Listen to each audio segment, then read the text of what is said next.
합의란 서로의 견해를 조정하는 과정으로 여기에는 논증에 대한 평가가 포함된다. 논증은 전제의 참과 거짓 여부와는 상관없이 과학 연구에서 올바른 과학 이론을 판정하기 위한 필수적인 과정이며 우리의 일상생활에서도 올바른 행동을 위해 필요하다. 논증을 이해하고 평가하는 능력을 기르는 것은 비판적인 사고 능력을 함양하는 일이기에 무엇보다 중요하다. 또한 오류의 정의 또는 오류의 유형에 관한 학습은 논리적 분별력을 갖게 해 사회의 각종 오류 제거를 위해 필요하다. 오류는 크게 형식적인 오류와 비형식적인 오류로 나뉜다. 형식적인 오류는 타당한 연역 논증의 규칙을 벗어난 오류이며 비형식적인 오류는 형식 외적인 각종 요인에 의해 발생하는 오류를 말한다. 이번 시간에는 이러한 논리적 사고와 오류에 대해 자세히 알아본다.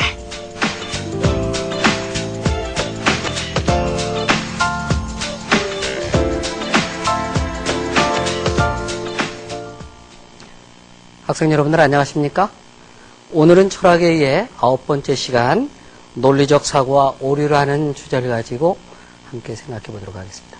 교과서로는 3부로 들어간 것이죠. 그래서 이제 가치론 얘기가 끝나고 이제 인식론 논리학 영역이 되겠는데 오늘 이 시간은 이제 논리학에 대한 얘기가 되겠습니다. 근데 논리학은 사실 역사가 깊어요.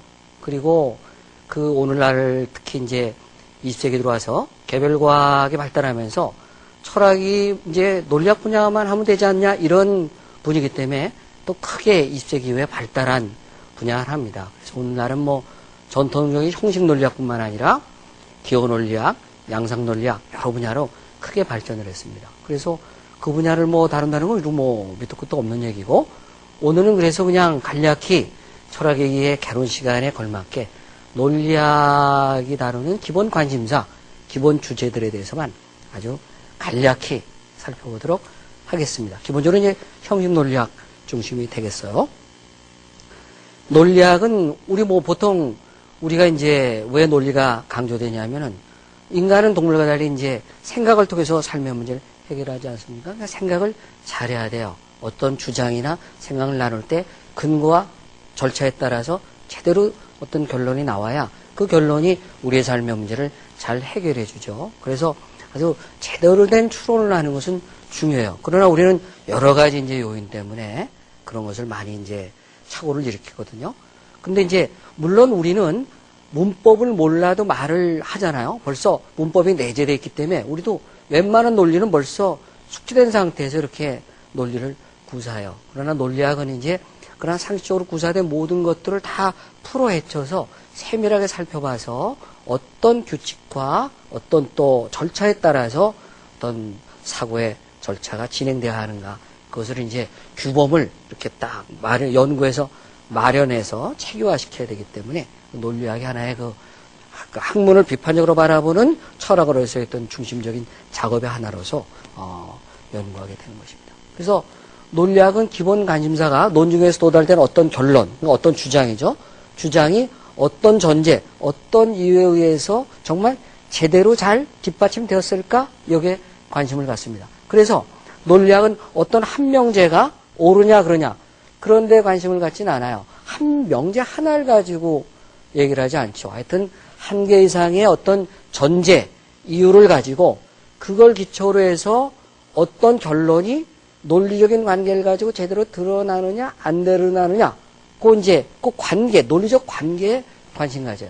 한 명제가 진리냐 아니냐 이런 건 이제 인식론에서 관심을 갖죠. 그러니까 명제들의 관계에 초점이 있다라는 거 우선 명심해 두셨으면 좋겠어요. 그래서 논리학은 이제 교과서에 나와 있지만은 사고의 형식적인 규칙과 절차에 관심을 갖고 정확한 논증 그리고 부정확한 논증을 구분하는 방법과 원리를 탐구하는 그런 학문이라고 하겠습니다. 그러니까 사고에 관한 학문이요. 사고에 관한 학문인데 이제 그런 규칙에 관한 학문이기 때문에 규범과학에 속해요. 그러니까 사고에 관한 학문으로는 어떤 게 있습니까? 심리학도 사고에 관한 학문이죠. 그러나 사고 심리학은 옳은 사고, 틀린 사고 그냥 인간이 할 수 있는 사고를 다 다뤄요. 병적인 사고도 이유가 있을 테니까 다루고 불규칙한 사고, 뭐 앞뒤가 안 맞는 사고도 다 학술적으로. 그래서 그거는 있는 그대로 다룬다 해서 사실과학이에요. 그러나 논리학은 옳은 사고, 옳은 사고의 규칙만 다뤄요. 그래서 이건 규범과학이죠.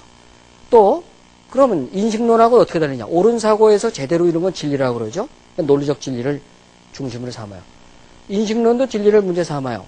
사고도 문제 삼고. 그러나 인식론은 어떤 명제가 사실과 부합하는지 그 내용의 측면에 관심을 가져요. 그러나 논리학은 그 명제 하나하나의 사실성보다는 명제와 명제 간의 어떤 추론의 절차가 제대로 타당성 있게 됐느냐 안 됐느냐 가지고 이제 초점을 잡아서 연구를 하게 되는 겁니다. 이런 논리학이 다루는 논증의 기본 틀은 크게 나눠서 연용 논증과 귀납 논증 이렇게 두 개 나눠져요. 논증이란 말도 쓰기도 하고 영어로는 인퍼런스라고 그러는데 이제 추리, 우리 추리 소설 할 때 추리, 추론 다 같이 쓰는 말이에요. 그래서 이제 연용 논증과 귀납 논증 크게 나누고 뭐 이것이 생각하는 방법이니까 학문하는 방법의 기초죠. 그래서 모든 학문은 뭐 연역법, 귀납법이란 말도 많이 들어보셨죠. 연역법과 귀납법은 연용 논증과 귀납 논증을 학문적인 방법으로 채택했을 때 사용하는 말이고 기본적인 프린시플은 원리는 똑같다고 하겠습니다. 자, 그럼 첫 번째로 연용 논증부터 살펴보기로 하겠습니다.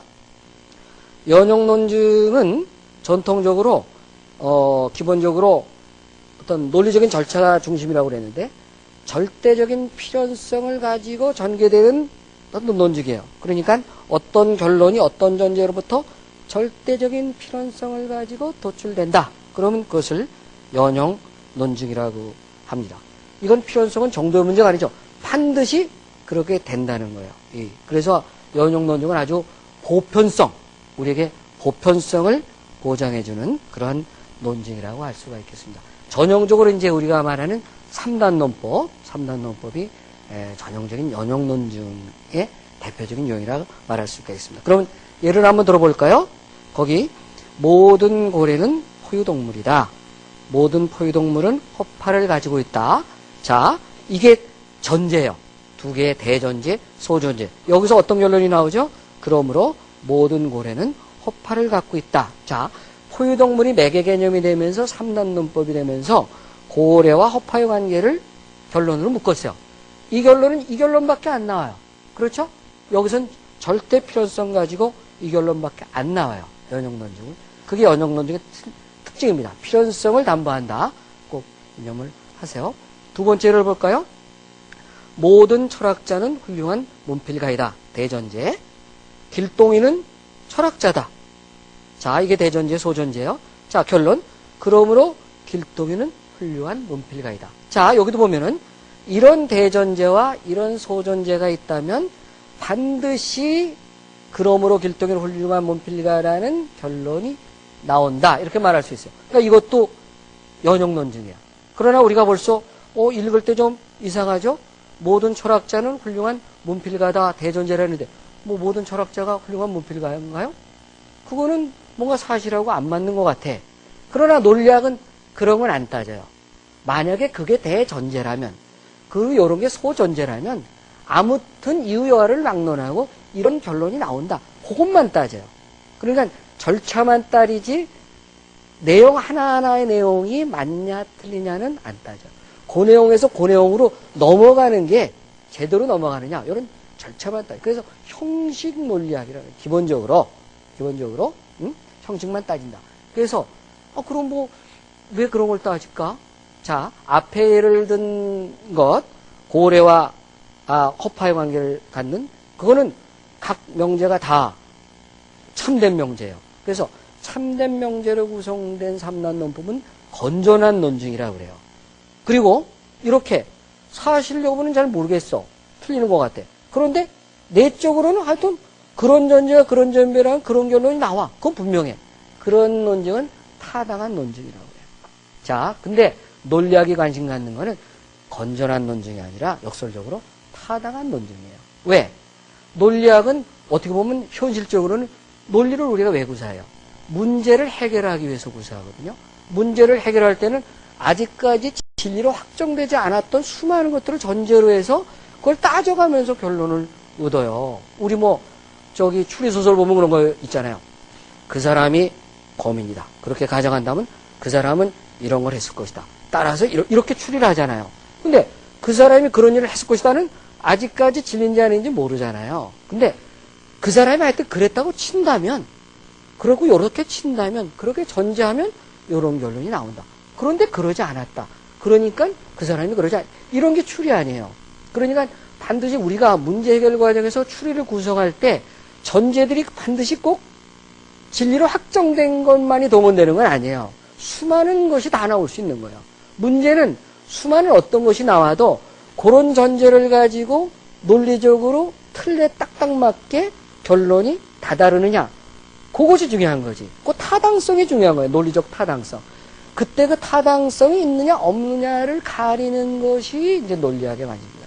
그러니까 사실 하나가 아니냐 아니냐는 인식론이 관심이라고. 무슨 말인지 알겠죠? 그러니까 타당한 논증이 중요한 거예요. 그러면 건전한 논증은 뭐냐? 건전한 논증은 논증이 완전히 끝나서 확정된 다음에 설명할 때는 건전한 논증이 돼요. 그래서 건전한 논증은 사실 설명이에요.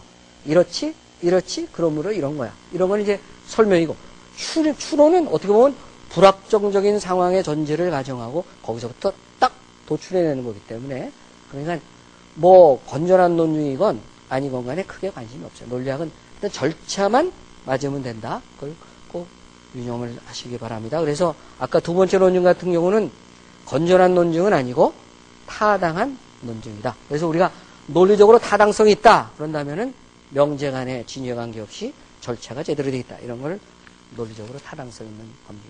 이렇게 생각하면 되겠어요. 예를 들어서 이제 우리가 밀폐된 공기는 열을 가하면 팽창한다. 근데 탁구공이 찌그러졌어. 그러면은 이제 추리를 구성해요. 밀폐된 공기는 열을 가하면 팽창한다. 찌그러진 탁구공에 열을 가하면 펴질 것이다. 그래서 그렇게 추론을 하잖아요. 그래서 열을 가하니까 펴지고. 그런 것들은 뭐 상정할 당시에는 아직 확정이 안 된 상태 아니에요. 거기는 이제 실험이 들어가요. 그래서 학문적으로는 모든 논증은 사실 그 자연과학 같은 경우는 검증 절차가 들어가요. 논증 자체로만은 지식이 확정 안 돼요. 검증을 해보죠. 검증을 함으로써 확정이 되는 것이죠. 그래서 검증까지 동원해서 이루어지면 이제 그런 것이 이제 귀납법을 활용한 학문의 방법이 되는 것이죠. 그러나 모든 논증이 다 자연과학이라고 검증할 필요는 없어요. 검증해서는 절대 안 되는 게 있고, 뭐 수소폭탄 100개를 터뜨리면 지구가 망한다. 뭐 왜 이유를 제기했다. 맞나 틀리나 그럼 해봐. 그런 일을 해서는 절대 안 되죠. 그러니까 지식이라는 것은 또 검증이 중요하지만 검증이 또 반드시 필요하다고 여기는 게 아니죠. 왜냐하면 학문과 지식이라는 것은 어떤 문제 상황에 대한 합리적인 예측의 성격도 강하기 때문에 그렇다는 것입니다. 다만 그 예측을 어느 정도 타당성 가지고 합리적으로 했느냐 안 했느냐를 분간하게 하니까 이제 논리학이 이제 그 중요한 의미가 되는 것이죠. 자, 그러면 귀납론증은 뭘까요? 귀납론증은 유한수의 사례, 포던 사례를 가지고 그 유한수의 포던 사례를 가지고 그 유한수의 표본이 속해 있는 모집단 전체에 대해서 유한수의 사례를 일반화해서 적용해서 하는 거예요. 그러니까 그 집합 전체가 유한수의 사례가 이러니까 집합 전체도 이러이러할 것이다 라고 결론을 내는 것이죠. 우리가 뭐 일반적으로 이런 귀납법 많이 하죠. 귀납법은 뭐 우리의 과학하는 방법이 가장 일상적인 방법이에요. 뭐 여긴 이렇고 저긴 저거 뭐 예를 하나 이제 교과서 나온 예를 들까요? 여기는 이제 일반적인 귀납법보다도 유비추리를 예를 들었는데 우리 학교 출석부에 있는 학생 500명의 성을 조사해 봤더니 김치성을 가진 학생들이 가장 많았다. 응? 그래? 따라서 우리나라에는 김치성을 가진 사람들의 성이 가장 많을 것이다. 유한사 표본 사례의 성향을 기초로 해서 모집단 전체를 일반화하는 거예요. 뭐 여론조사도 이런 특징을 하는 것이죠. 그러니까 여론조사도 귀납 추리의 유비 추리를 기초로 한 그 방식이라고 말할 수 있어요. 그러나 이러한 귀납 논증은 연역 논증과 달리 필연성을 보장하진 못해요. 연역 논리는 절대적인 딱 결론이 그거밖에 안 나와요.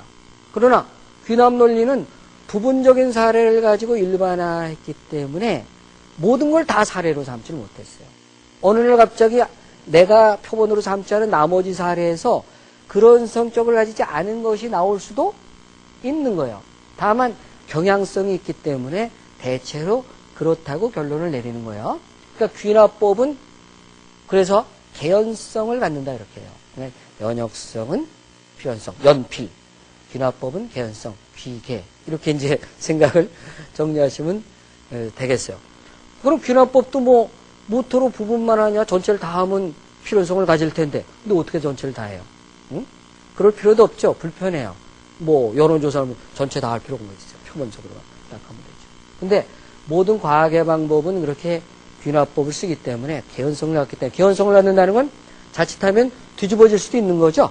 그래서 모든 학문은 절대적인 진리를 갖기 힘들어요. 자연과학은 귀납법을 많이 적용하기 때문에 이것은 이제 자세한 얘기는 또 인식론에 가서도 얘기가 될 것입니다. 자, 여기까지가 살핀 게 기본적으로 형식논리학에서 대표적으로 얘기되는 연역론증과 귀납론증이에요. 그러니까 기본 형식적으로는 전제와 하나 이상의 전제와 결론으로 구성되고 그 논리적인 3단론법의 절차 속에서 필연성을 담보하는 것이 연역론증이라고 말할 수 있고 표면적인 사례를 기초로 해서 전체적인 모집단이 어떠하다라고 결론 내는 게 이제 귀납법이다. 귀납법은 부분을 사례로 했기 때문에 개연성을 가진다. 이것이 이제 기본적으로 가장 기본적인 형식 논리학의 중심적인 요체예요. 아시겠죠? 자, 근데 이제 문제는 우리가 논리학을 배우는 이유는 생활 속에서 생각을 하면서 우리는 말을 하면서도 이것이 문법적으로 맞았는지 안 맞았는지 때로는 헷갈리는 경우가 있어요.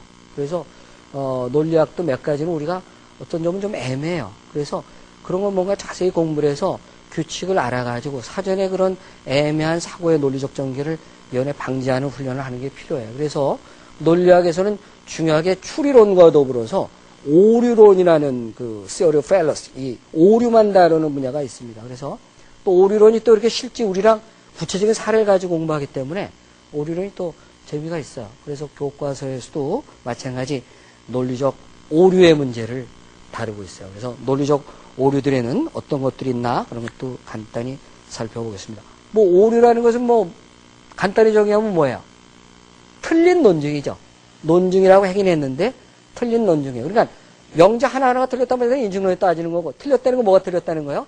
명제 하나하나가 사실에 부합된다 아니다 그 문제는 아니고 전제에서 결론 간의 논리적 절차 관계가 맞게 진행이 됐는가 절차와 형식에 따라서 갔는가 이 여부가 중심인데 그것을 지키지 않은 것 그것이 이제 그 오류 논증이에요. 자, 오류는 크게 형식적 오류와 비형식적 오류가 있습니다.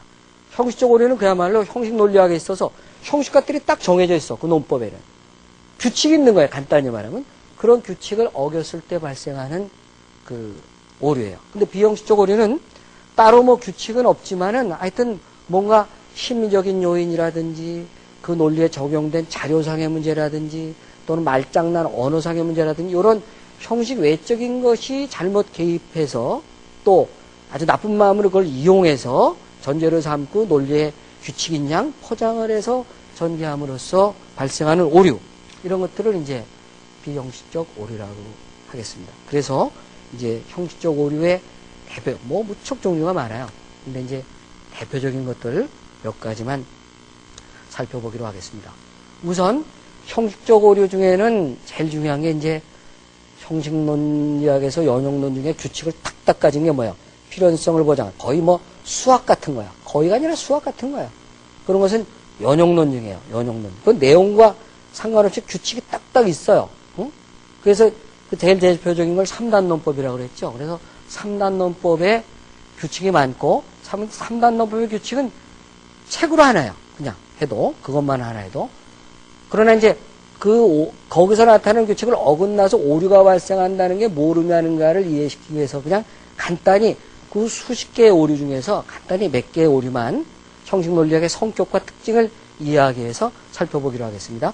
우선 교재는 나타나 있지 않은 것 하나, 3단론법의 오류 하나를 예를 들어 볼게요. 형식 논리니까 굳이 그 명제의 판단의 진위 여부는 생각할 필요가 없어요. 예를 들어서 함께 생각해 봐요. A는 M이다. B는 M이다.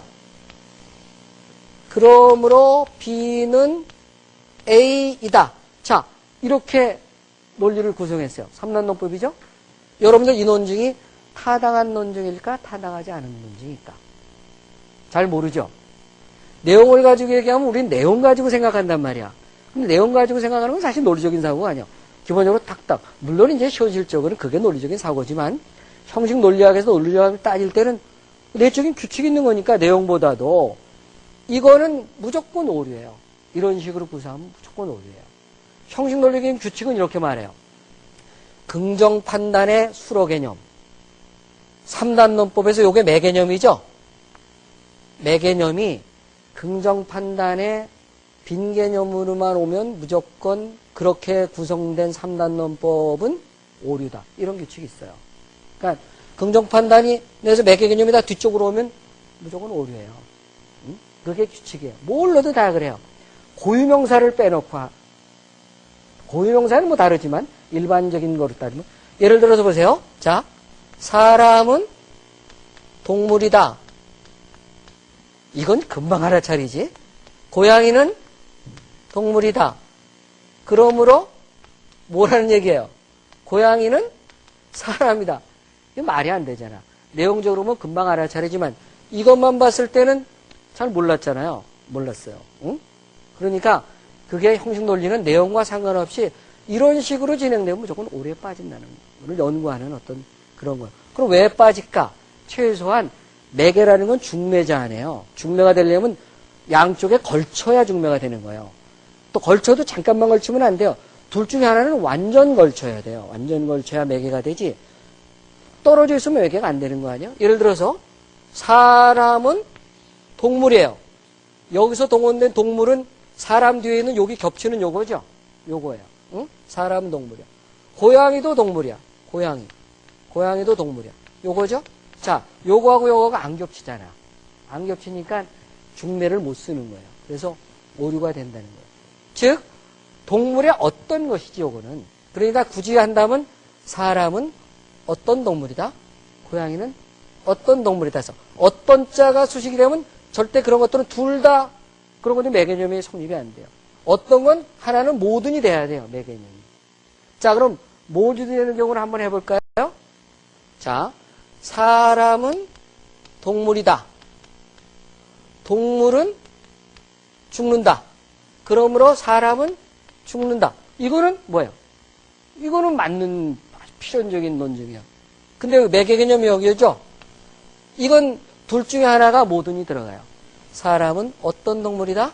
모든 동물은 죽는다. 그러니까 동물 속에 죽는 것 속에 동물이 들어있고 매개 개념 하나가 겹쳐지기 때문에 이런 것은 타당한 논증이 돼요. 그래서 이런 것들은 매개념 이런 논증을 내놓고 이거는 무슨 오류에 빠졌냐 하면은 매개념 부주연의 오류에 빠졌다 그래요. 이건 뭐 여기 이제 주연이란 말이 나오는데 그 개념의 범위 전체를 다 두루 꿰찼다는 뜻이에요.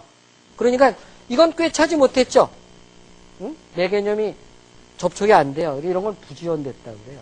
그래서 긍정 판단의 빈 개념은 무조건 부주연이에요. 부주연.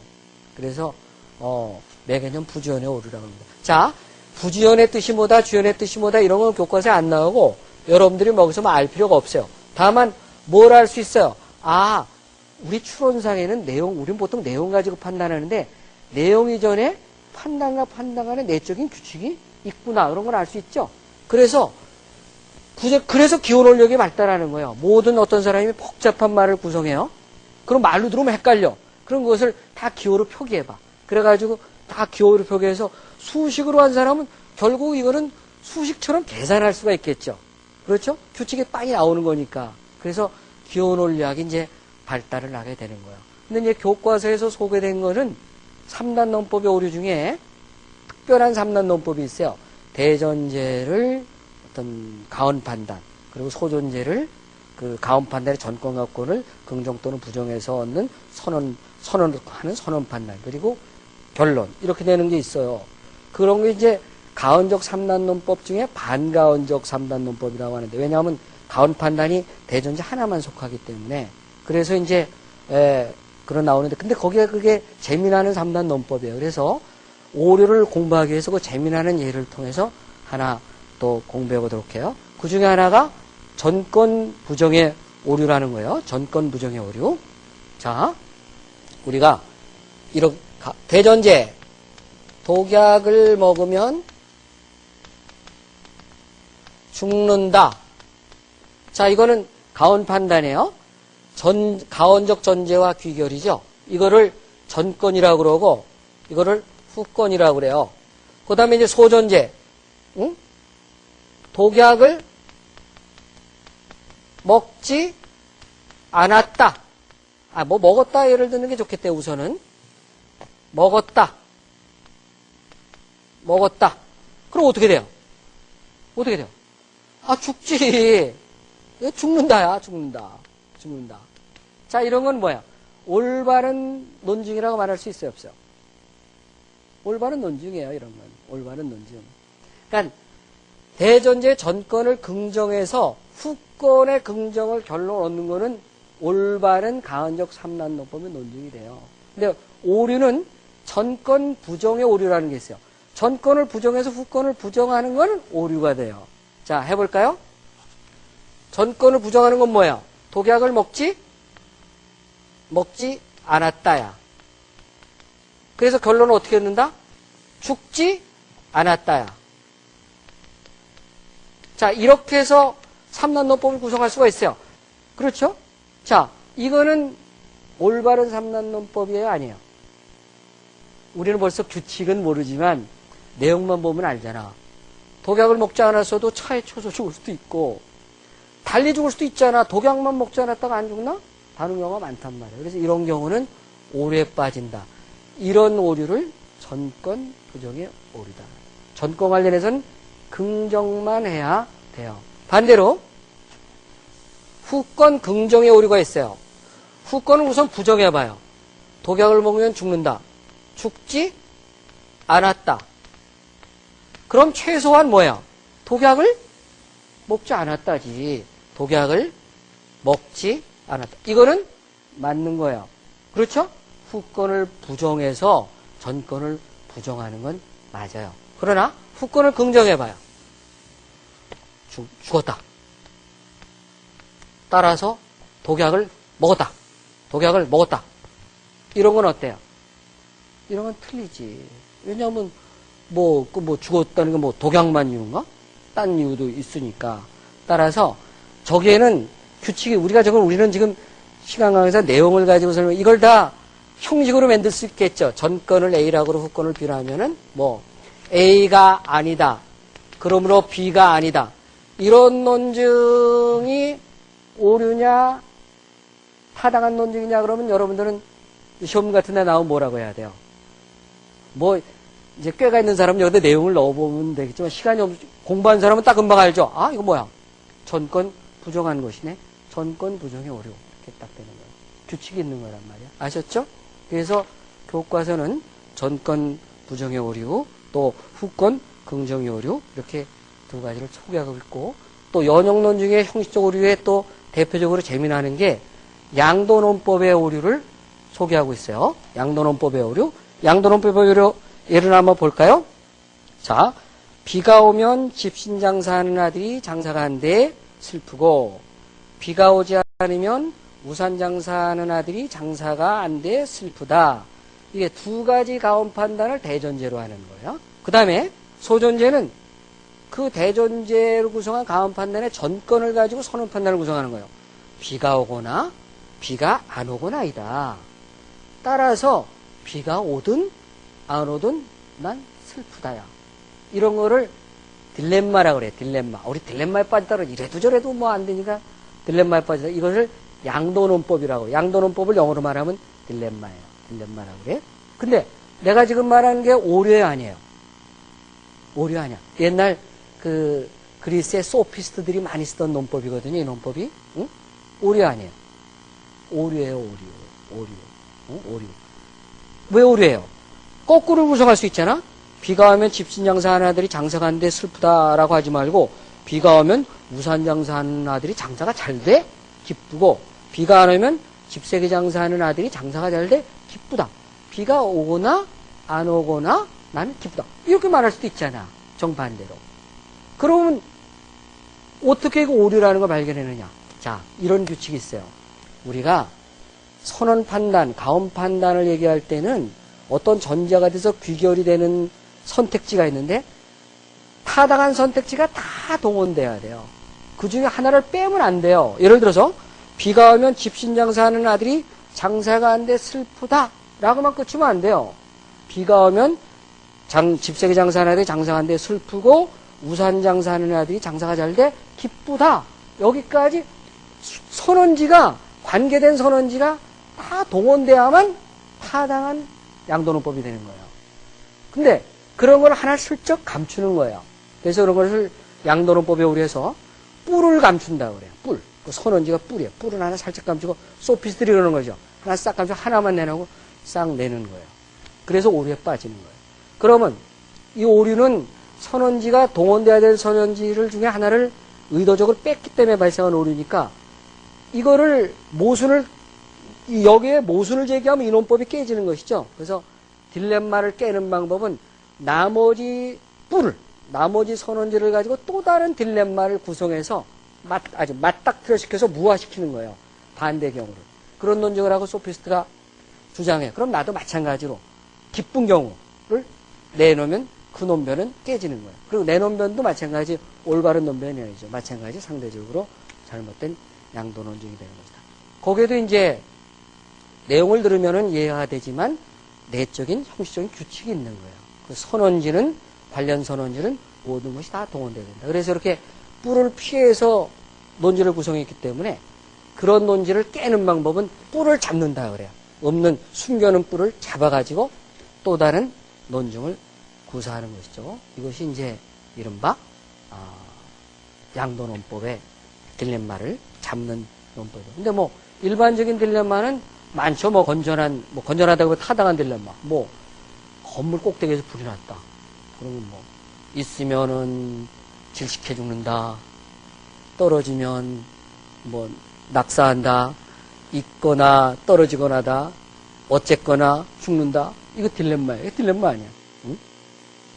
딜레마는 극복하는 방법은 논리적은 없어요. 그러나 이제 인간의 실존은 극복하지. 죽어도 좋다. 그러면 이제 극복이 되는 거예요. 논리적인 문제는. 하여튼 그 논리적인 문제는 이렇게 내적인 규칙이 있는 겁니다. 자, 형식적인 오류가 이해하기 좀 어려워서 좀 길게 얘기를 했는데 우리 논리학에 대한 기본적인 책 얘기 같이 나누고 비형식적 오류 한번 살펴보도록 하겠습니다.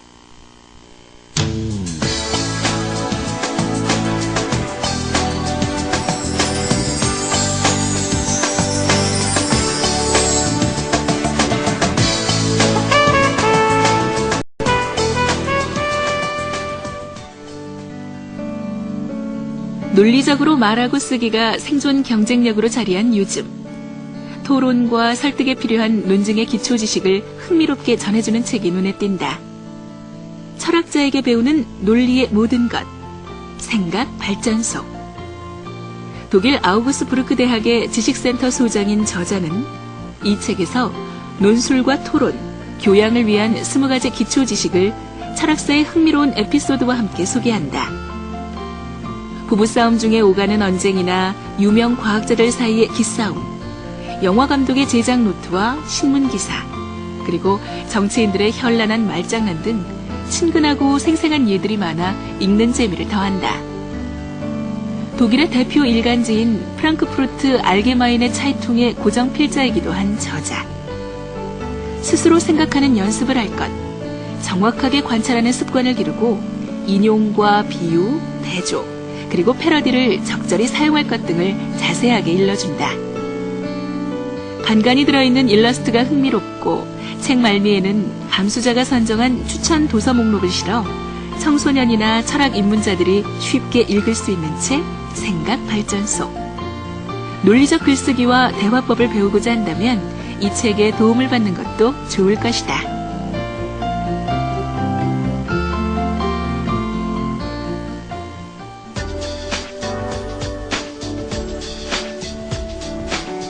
함께 읽으면 좋을 또 하나의 책, 설득의 논리학. 말과 글을 단련하는 10가지 논리 도구라는 부제를 가진 이 책은 위대한 지성들의 논리학과 그들의 글쓰기와 말하기를 설득이라는 코드에 맞춰 구성했다. 설득의 고수들은 논리학으로 자신의 말과 글을 단련시키고 외국의 유명 대학과 교육기관은 커리큘럼에서 논리학을 빼놓지 않는다고 주장하는 저자. 그는 이 책에서 복잡하게 여겨지는 논리학이 설득의 도구로 사용되는 다양한 사례들을 풀어낸다. 소크라테스를 통해 수사학과 예증법을 소개하고 셜록 홈스의 추리 비법을 가추법과 가설 연역법으로 설명한다. 또한 파스칼을 통해 설득의 심리학과 의사결정의 논리학을, 토론술과 논쟁술의 노하우를 쇼펜하우어의 예를 들어 가르쳐준다. 광고나 논술문, 보고서, 프레젠테이션 등 일상에서 활용할 수 있는 비법을 전해주는 설득의 논리학. 고대로부터 개발된 논리적으로 사고하고 말하기. 글쓰기에 필요한 기술들이 하나하나 구체적으로 소개돼 있어 실용서로도 눈여겨볼 만하다.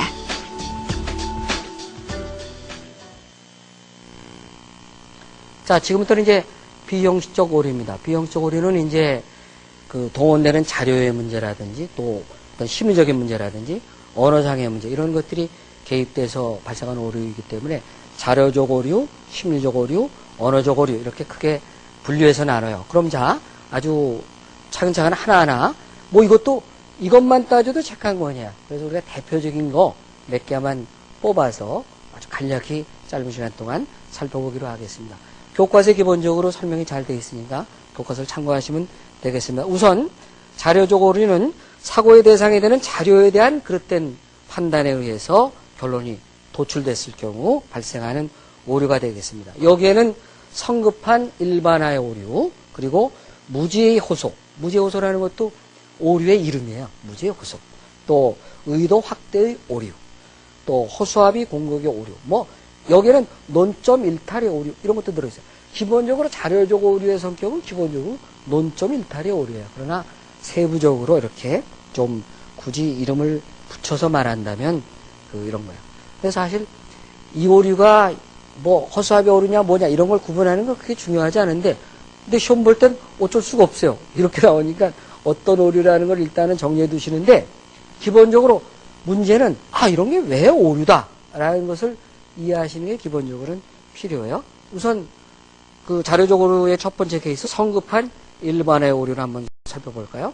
성급한 일반의 오류는 제한된 정보, 부적합한 증거나 자료, 대표성을 결여한 사례들에 근거해서 성급하게 일반화했을 때 범하는 오류가 되겠습니다. 자, 예를 하나 들어볼까요? 내가 아는 경상도 남자 몇 명은 모두 애처가다.